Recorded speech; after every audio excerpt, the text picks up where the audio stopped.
Am I the a-hole for supporting my son and wanting to go non-contact with my soon-to-be ex-wife? So this is a pretty simple one, I think.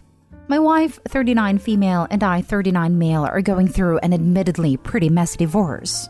I thought everything was fine with our relationship until my son, 14 male, told me that he walked in on her cheating on me with our next-door neighbor's son, 20-ish I think, and that it's been going on for a year now. Obviously, I do the expected thing and move out and file for divorce, since she'll probably end up with a house. The thing is, my son wanted to come with me. I made him stay with her till I got a place lined up, but ever since he's been living with me and is refusing to spend time with her or even speak with her. The entire time I've been supportive of this. She's come as far as I'm concerned, and I don't see why I should try to convince him otherwise. Custody came up in the divorce. We're both requesting primary. And when it came to asking my son what he wanted, he said that he didn't want anything to do with my wife. Ever since then, my wife has been plastering all over social media that I've been poisoning him against her, which is causing a lot of other family members and others I know to get on my case about it. While I wouldn't say that I've been poisoning him, I haven't exactly been trying to get him to think better of her, which is what some of my family members and friends are angry at me for doing. My sister especially has been on my case about it. She tells me that I should be telling my son off whenever he expresses how he feels about his mother and that I should be encouraging him to sort things out with her and to see things from her perspective. While I understand that this is something that would help him get some form of a relationship back with her, I honestly don't see how it's my place to do that.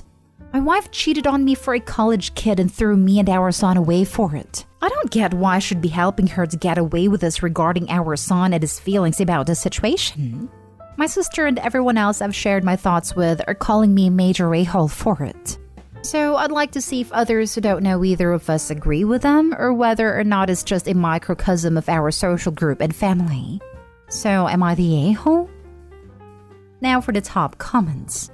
Not the a-hole. He's old enough to make that decision for himself. You're just supporting and enabling him to make that decision. Just be aware of the influence you have when you talk about her with him. Not the a-hole. OP, what your wife did was hideous and your son witnessed it himself. So you were not poisoning his mind. His mom did that all by herself.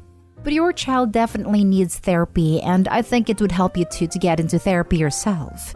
As for the family members who are blaming you, tell them to mind their business or you will cut contact with them too. I personally am not in favor of social media's smear campaigns as it does more harm than good and can easily get out of hand. So block and ignore your ex. Other than that, try your best to get full custody of your son and don't pressure your son to start having a relationship with his mom again. He can do that if he wants to down the road. I will say this though, before the exodus, I definitely hit one of her posts up complaining about OP poisoning her son against her with a... Well, actually, OP's wife was caught by son smashing 20-year-old neighbor and then came to his own conclusion about the value of his mother and then screenshot. Post to Reddit for karma and wait for her to block you while having the solace that 50% of the people that interacted with that post now knows the facts. Oh, and not the a-hole. Not the a-hole. I'm sorry your wife did that to you. But I'm 100 in supporting of kids deciding whether they want to put themselves in that situation. So long as you make sure your son knows you would facilitate any contact he wants with the ex-wife in the future, you're doing the best for him. Obviously, don't talk bad about her to him, etc. But he's old enough now to make decisions, and if he doesn't want contact, I think it's fair to respect that. For context, my 14-year-old just moved back to me after 5 years with her dad. At that time, she was mistreated, gaslighted, poisoned against me, and I had no contact with her. Eventually, she came to see me and saw how much she'd lied to her and how bad things were there.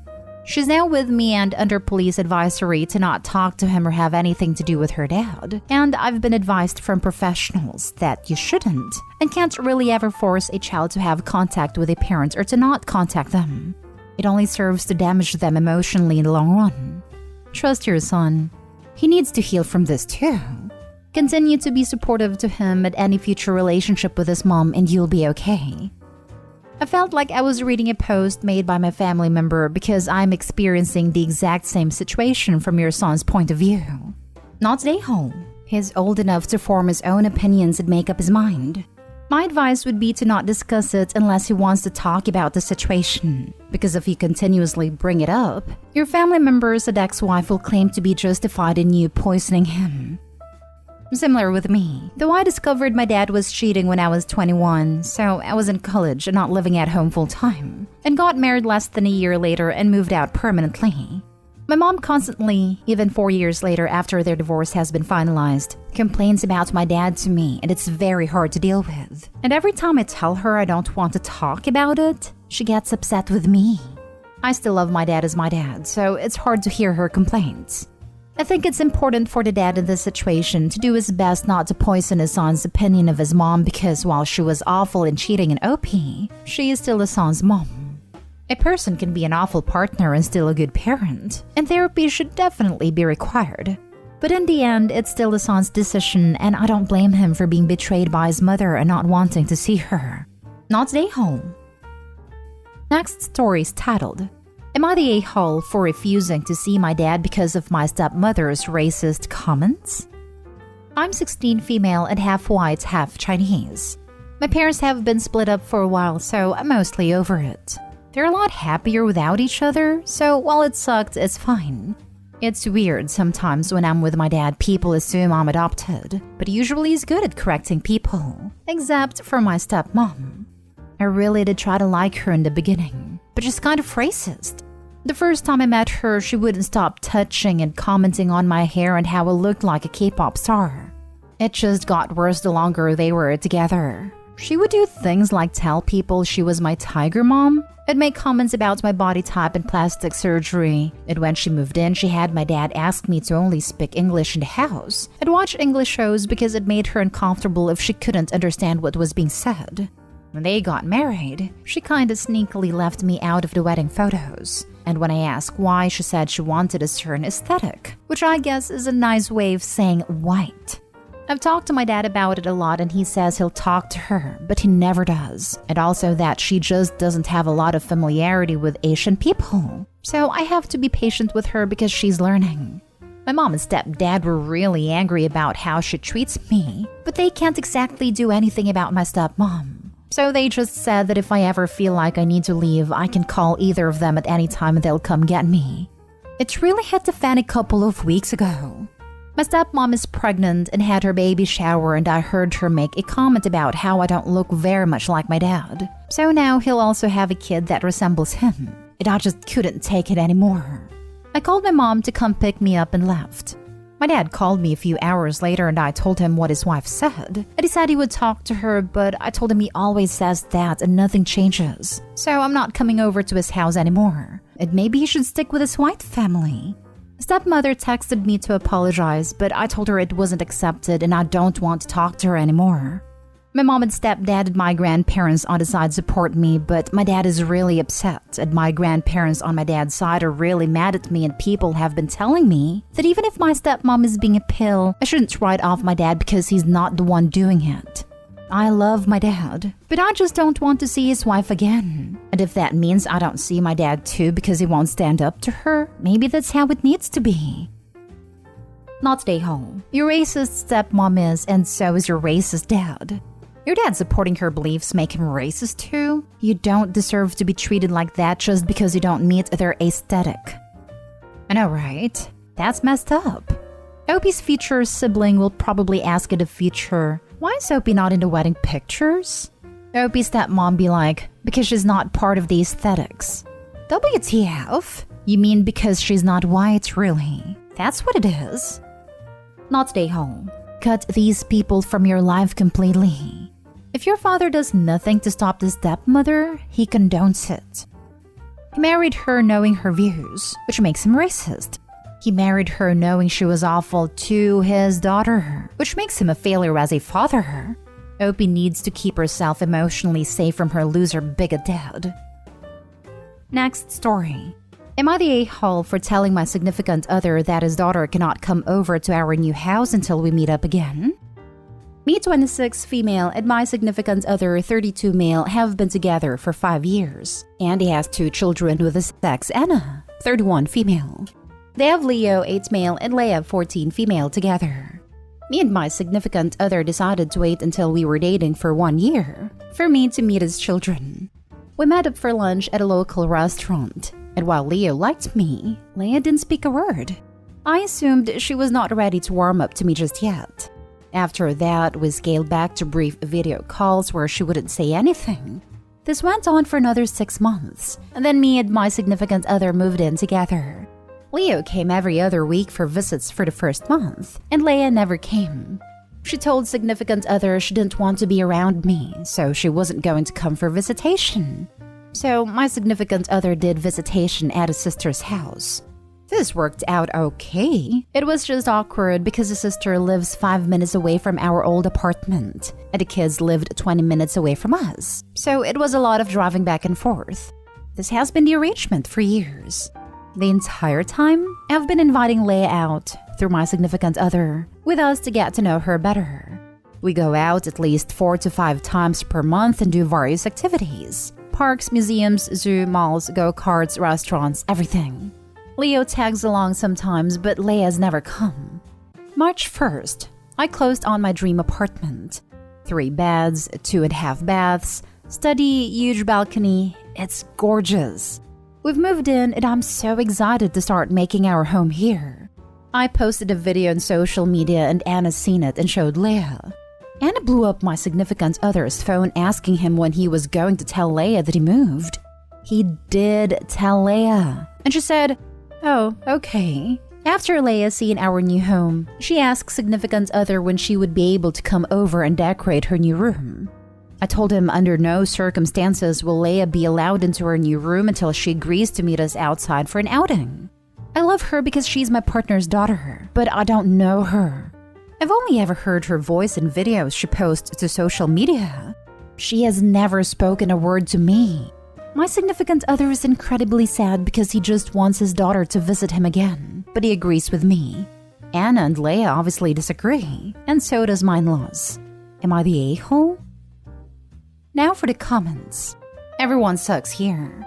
For the past 5 years, everybody has agreed to let a child, she was 9 at the beginning, decide if/when/where she wanted to see her father. Also, if you bought that apartment with your significant other, his daughter has every right to come whenever she wants, as it is also her home. The adults need to do better by that child. I actually agree with this.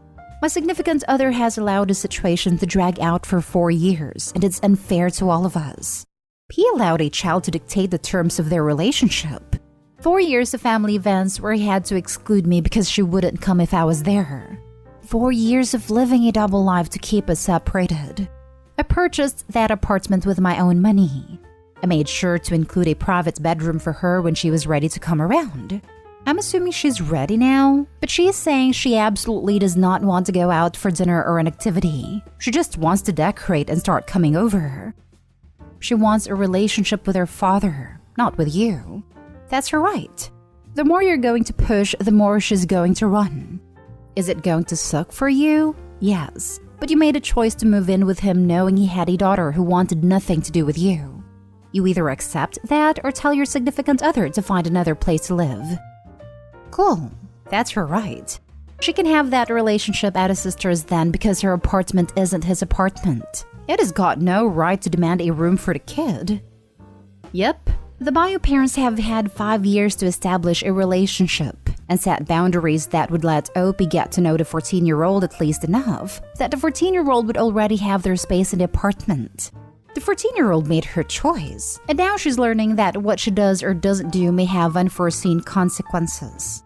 Opie has every right not to have a stranger in her home. All she's asking for is an outing to get to know the girl. Now for the last story. Am I the a-hole for how I'm treating my daughter? My daughter, 32 female, and I, 69 female, are very close. We used to live in the southern part of the US. I divorced her father when she was 13, and then she made a decision to cut him out of her life. So it's pretty much been just the two of us ever since. About 9 years ago, she chose to move up to the East Coast to look for work after her college graduation. I was supportive and happy when she found something. About 5 years ago, my mom died, so I had no family left in the South. I wanted to move, and it was either move to the East Coast to be near my daughter or move out west to be near my brother and his partner. My daughter said, "If you want to move up here, I'm fine with it. But don't do it just for me, because I'm not attached to this area, so who knows if I'll stay." I said I understood, but decided to move there anyway. I purchased a condo in the same town and have lived here ever since.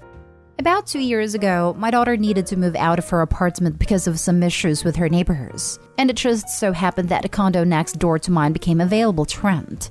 The rent was too good for her to pass up, so she moved in. I love that we live so close. Anyway, about 8 months ago, she started dating a man from a town about an hour away. They are planning on her moving in with him, since he owns his house, which means she will be about an hour away from me. I'm happy for her, and I like her boyfriend, but I'm not going to lie that I'm a little sad about her moving. Anyway, for the last few months, she has become very short with me on a lot of topics. Like, I ask her if her boyfriend is okay with the state of cleanliness that her condo is. I don't think she cleans it well enough. It will be fine with his home being like that. She just blankly stares at me and bluntly says, "Yes, he's been to my place and knows what it looks like." Or when I ask if she was going to start making herself look pretty for the day once she has him around all the time. She works from home and he does for part of the week too. She, again, just stared at me and bluntly said, "He knows what I look like, so I'm fine." The other issue is that his parents live in the same town as him and the two of them see them all of the time for dinners and such, a lot more than they see me. I guess some of my jealousy shows in my face, because she has commented on it several times, but I just act like everything is fine. All in all, she's making me feel like I'm treating her badly recently, but being so short with me, and I'm afraid that I'm not ever going to see her after she moves. Am I the a-hole? You're the a-hole. I don't know if this is specifically a Southern thing or if it extends to more cultures, but comments like you're making to your daughter made me incredibly insecure. If I didn't clean enough, I wasn't lovable. If I didn't do my makeup, I wasn't pretty. So my natural face wasn't pretty. You're making these comments to make her feel less secure in her relationship. Whether you're doing it consciously or not, the result is the same. You are undermining her self-confidence. And yes, you're probably going to lose your close bond. No one wants to be around someone who makes them feel self-conscious. No one wants to be around someone who makes them feel unlovable. Texan here. When I was in college, my boyfriend and I evacuated to my grandparents' ranch following a hurricane. I was an evacuee. I was on a ranch. I wasn't wearing makeup or dressing up, but that's not any different from any other time on the ranch. My granny told me I had let myself go, presumably because the boyfriend would see me at my worst since it was never a problem prior. Ranch kid here. Well, it's a good thing she can cook. Said at the end of a muddy, bloody day of me working cattle. Thanks, Pops. You just undermined pretty much all of the fears and dependence you instilled in me. All for a laugh from the menfolk.